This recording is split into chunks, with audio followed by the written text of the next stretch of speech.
छत्रपती शिवाजी महाराज यांच्या 352वा शिवराज्याभिषेक सोहळा पार पडला। या कार्यक्रमाला महाराष्ट्रातल्या अनेक शिवभक्त उपस्थित होते। त्यातच संतोष देशमुख यांचे कुटुंबीय सुद्धा शिवाजी महाराजांच्या दर्शनासाठी गडावर आले होते। यावेळी त्यांनी छत्रपती संभाजी महाराजांची भेट घेतली। संतोष देशमुख कुटुंबियांशी रायगडावरती बातचीत केली। आमचे प्रतिनिधी निखिल चव्हाण। चला जोडा शाहीर या इकडे।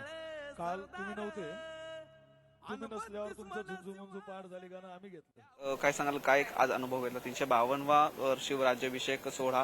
परंतु शिवाजी महाराज 352 वर्षापूर्वीपासूनची जी प्रथा आहे त्यासोबतच त्यांचं शासन आहे ते आपण पाहत आलेलो आहे, त्यांची न्याय करण्याची पद्धत पाहत आलोय। आज काय वाटतं? प्रथमतः मी छत्रपती शिवाजी महाराज यांना वंदन करतो। आम्ही नतमस्तक झालो सगळं कुटुंब। छत्रपती संभाजी महाराज राजे यांचं दर्शन घेतलं, आईसाहेबांचं दर्शन घेतलं, त्यांचे आशीर्वाद घेतले। आणि जे छत्रपती शिवाजी महाराज यांच्या काळात जे शासन असायचं, जो तिथं न्याय केला जायचा, अन्यायाच्या विरोधात सहन केलं जात नव्हतं, महाराज त्यांना कठोरातली कठोर शिक्षा द्यायचे।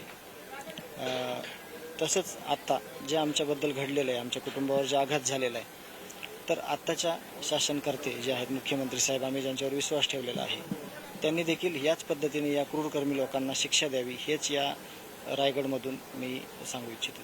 नक्कीच आपण पाहिलं तर संतोष देशमुख यांची मुलगी देखील या ठिकाणी रायगडावरती उपस्थित होती। काय सांगशील, रायगडावरती आज नतमस्तक झालेले, काय एक मागणं देखील मागितलेला आहे आणि छत्रपती संभाजी महाराजांना देखील भेटलेले आहे। शिवाजी महाराजांचं एकूणच शासन आणि संपूर्ण कार्यपद्धती आपण अभ्यासलेली आहे। काय वाटतं आज? जसं शिवाजी महाराजांचा राज्याभिषेक सोहळा होता आणि तो पार पडल्यानंतर आम्ही महाराजांकडे एकच मागितलं की माझ्या वडिलांना लवकरात लवकर न्याय मिळावा।